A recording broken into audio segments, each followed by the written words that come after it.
So guys, me and Mark recently had the chance to host our very own radio show called People Power Lunch Hour Youth Takeover. Yeah, it was pretty awesome. The process of it was, Intense. it took a lot of planning. It yeah, did. Definitely.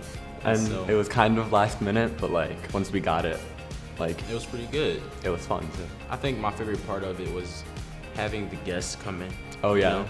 the guests were great. Big Picture Alliance, they were pretty cool. Yeah, And then we had Gianna, and she sung, she sang. sang.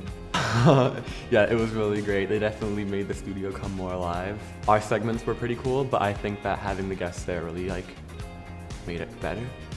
Yeah, definitely. And then like just learning about, I think his name was Kenneth. Yeah, Kenneth and Nasir. Nasir, right? Telling us about what they created. I thought that was very interesting. Yeah, and like the messages behind their short films. Yeah, It's very interesting. And then Gianna was great singer. yeah. I mean, like, I'm glad we saved her for the end because like it was a great way to end the show with like just that little piece she did. Yep. It's great. Had me shivers. One of the things I've learned after doing a live radio show is it definitely takes a lot of planning the first time around. It really does, because like you don't want to go on live air and then just be like stuck, Yeah. So you want to make sure you have like a nice script where you can stay in detail and stay on flow, Right, and then you hear all these radio like show hosts that are just like talking like seamlessly, but then you never see them. Like they're just sitting there like, and today we have another guest, like, Yeah.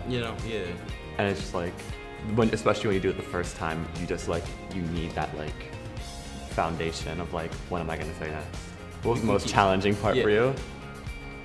The most challenging part for me was like anytime we had a transition and I had to read like my script or whatever and what I was gonna say. And like that's one thing if I ever do this again that I want to work on is like to be able to be more natural and not have to read so much, Yeah. For me, the most challenging part was, well, like, when you have a conversation with your friends, it's just, like, normal to just be like, oh, yeah, this and that. But, like, when you're doing it on air, it's like, is the microphone close enough? Like, am I looking at the time to see if I'm talking too much? Like, am I, like, peeking or am I too quiet? Yeah. And then when the guests are there, it's just like, are they talking or are they being silent? Is it interesting?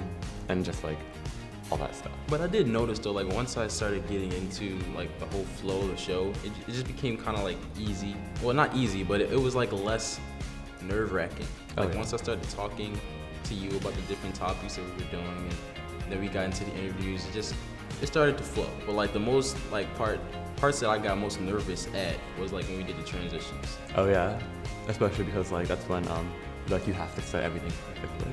Yeah. Like especially when you're reading off that script, it's like if you mess up, you sound like.